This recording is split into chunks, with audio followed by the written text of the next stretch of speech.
to what extent do we do the same with John's text? Are we to sort of reimagine Jesus humbly cycling onto Capitol Hill with anthem fanfare? That's funny. I think one of the things that we miss when we read the stories of Jesus is that Jesus was so firmly rooted in the prophetic tradition of the Hebrew Bible. I think one of the things that's easy for us to forget is that Jesus doesn't just show up and start doing public ministry. Jesus shows up, and to start his public ministry, he pulls a text from the prophetic texts that called for social change and transformation in the country, those who were considered God's people. And he said, hey, I'm here to do this work. This is the work that God has called all of us to do, and I'm calling you to come back to that.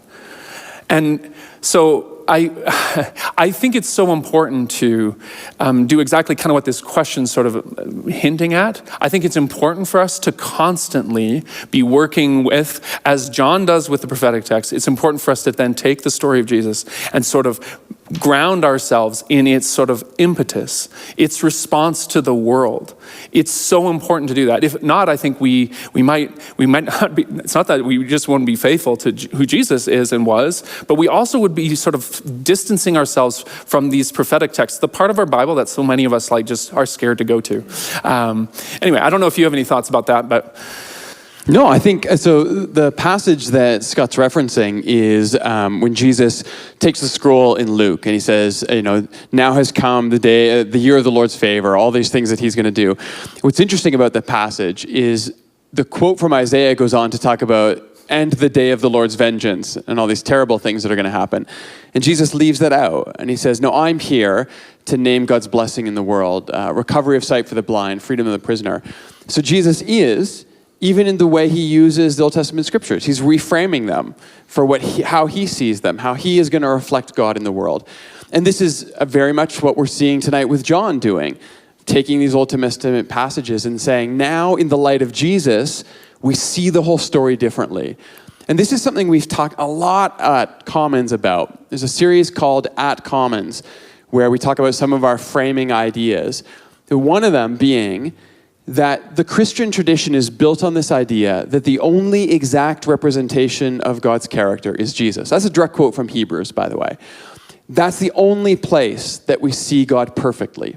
Everything else is like seeing through a glass darkly, is an image that Paul uses.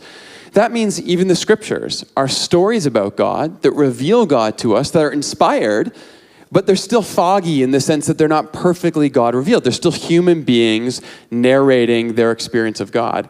Jesus is the divine in human history, showing us exactly what God looks like. And that's why a writer like John will say, oh, now I see who Jesus is. Now I understand what was going on in Zechariah. Now I understand what was really happening in Zephaniah. Now I really understand how God was revealed in Isaiah's writings because of how Jesus uses them and teaches them. Mm-hmm. That is not some way to make God fuzzier or nicer or more lovable than God really is. That is saying that the fullness of God, the exact representation of God's character, is what we see when we look at Jesus. God looks like Jesus. Everything else then needs to be reinterpreted in what we see when we watch Jesus, we follow Jesus, we learn from Jesus. And so for us today, because that's where the question was going to, how do we read these things? Well, that has to be our guide as well. What do we see in Jesus? How is that going to reflect who God is to us? And then, how are we going to do the work in community to say, well, how am I going to take this story and how am I going to apply it to my life? So we're doing in sermons all the time. We're doing, this is our best interpretation through the lens of Jesus to how to apply Scripture to our lives together. But we have to do that in community because sometimes my interpretation of Jesus is going to go a little bit sideways. And even if I'm only off by 1 or 2 degrees, if I keep following that path for the rest of my life, I'm going to end up miles off the target. And so together we pull ourselves back and we say, well, what does this look like? How does that look like Jesus? Where does Jesus interact with these ideas here? How does the whole of Scripture inform us? But how do we read the whole of Scripture through the person of Jesus? This is, I think, a fundamental thing that sometimes we lose sight of in Christianity. That we don't worship the Bible, we study the Bible.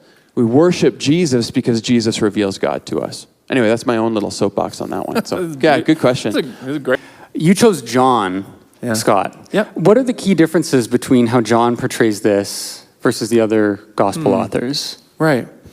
I mean, I tried to spell some of that out and actually Jer sort of referenced one of the differences. I tried to spell out how all the other authors try to give you this sense that this story unfolds much more with Jesus having an intention. So he sort of crests the hill. One of the examples that I think I like to give is the Gospel of Luke actually gives us a picture of an emotional Jesus. So Jesus sort of crests the hill and he's sort of struck by, just think of looking at a crowd and Jesus knows what the crowd is looking for, and he knows that's not what he's bringing.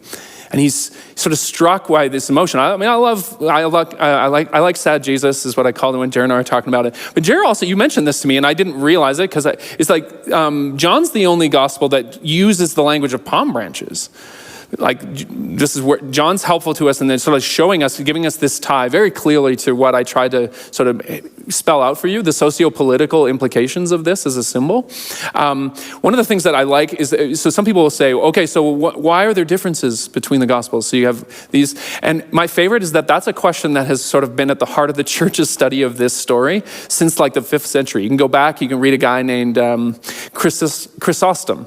John Chrysostom is oh, hey, you got the synoptic gospels over here writing all this backstory, and all John says is that Jesus got on a donkey. What's the deal? What's the difference? And I love Chrysostom. Chrysostom's just actually, you can read both as happening at the same time. You can take all of the prominent story, right? You have all this sort of setup, work your way, and Jesus at some points just got on the donkey. That's all John tells you, is that Jesus got on the donkey. Which I just love that actually since the beginning, or since early in our tradition, we've sort of wrestled with the differences in these stories. So I don't know if you have anything to add. I mean, I think there's some interesting pieces here. If you read Matthew clearly, it kind of seems like there's 2 donkeys in the story. Yeah. John is the only one who brings up the palm branches. Luke is the only one who mentions that Jesus sort of sees what the crowds want and weeps over that. His line is, if only you could have seen what would bring you peace, but now it's too late. He's there was a way to stand up to Rome. There was a way to move forward that wasn't going to involve war and violence, but you've rejected that, and I'm sad for that. I think the beauty is, it's really when we only kind of put all the stories together. Why is Jesus crying? Why does he think the crowd is rejecting violence? Well, then you go over to John and you realize, it's the palm branches, which are symbols of national sovereignty. So they're raising up because they think a violent king is coming, and they sort of fill each other in that way. And this is what happens anytime we tell stories, right? I'm planning right now to head back in July to Ontario to see my family. I have a sister who lives in Australia, and we're going to try to coordinate that and land in Toronto at the same time to see my parents. No doubt, I can promise you, at some point, we're going to be sitting around the table together, and somebody's going to start a story from our childhood, and I'm going to start half the story, and my sister's going to say, no, it wasn't that, it was this, and she's going to add in a piece, and my mom's going to say, no, you guys are both remembering it wrong because this happened. But somewhere in the milieu of all of that story being told and reshared, we're all going to remember exactly what happened and the feelings that we had and the emotions there and the ties that we have as family. And I think that's part of what's happening with the Gospels. All of these different people remembering it slightly differently. The Gospels may not even, John particularly, may not have been even a first person eyewitness story. So they're getting the story secondhand, passed down to them and collecting these ideas together. That's not a flaw in the system. Yeah. It's part of the way that we get to wrestle with a story that was probably too big to just be recorded by one person and had all the facts. You need the emotion of it and you need to wrestle with it. So some people have a tough time with that. There's really no way of getting around it because that's what our Gospels are and that's how they come to us. But I think when we kind of embrace it as the way we tell stories and the way we share in community, then we can kind of see the beauty of what God has offered us in all these multiple perspectives. So that's my thought on Palm Sunday anyway. And then we'll get to Jesus' death on Friday, resurrection on Sunday, and we'll get the same kind of milieu of interactions and experiences there. So